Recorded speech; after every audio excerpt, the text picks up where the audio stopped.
Hi, I'm Dave Trull with the Trull Gallery, a custom furniture shop in St. Petersburg, Florida, and I'm going to talk to you about how to use a wood lathe. What I've started with today is an octagonal piece of wood. I turned it from a square to an octagonal to make it a little bit more round to begin with, so it's a little bit easier to true up. And what I've done is I've marked both ends with center points, which would ease in mounting it in the lathe.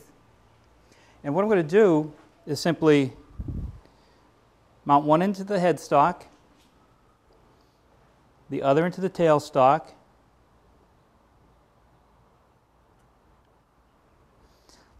lock my tailstock down, go ahead and spin that in so it's nice and snug, and then lock that down as well. The next thing I want to do is set up my tool rest. And what you want to do is bring your tool rest so it's close to the stock you're working with and right about the center point of the turning. Now I like to get it close by eye and then rotate the stock. And you want to make sure you're close but not actually touching the stock. And here I've got about 1/8 of an inch between my rest and the stock. I'm going to start with my gouge. It's a good tool for roughing out your stock.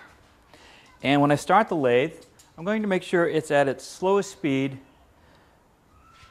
because if you go too fast, you're going to get really rough cuts. By going slow initially, it'll help you clean up with nice clean cuts. Now I'm going to work in holding the tool to my hip, supporting the tool itself, the blade, in my left hand. And I'm going to come in high and slowly work my way down until I get a chip.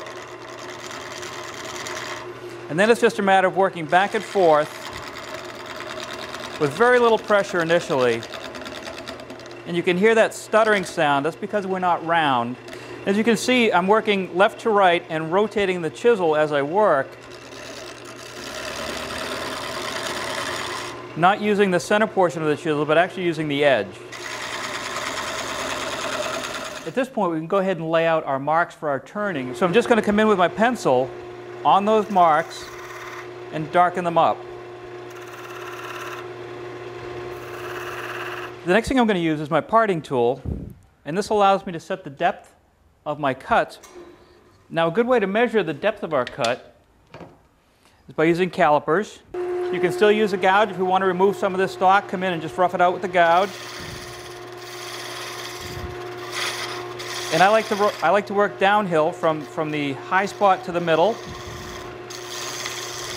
We've got a pretty finished shape, but it's still rough. And we can begin our sanding. I usually start with like a 220, work my way up from there. So those are the basics of how to use a wood lathe. I'm Dave Trull with the Trull Gallery, the fine art of furniture making.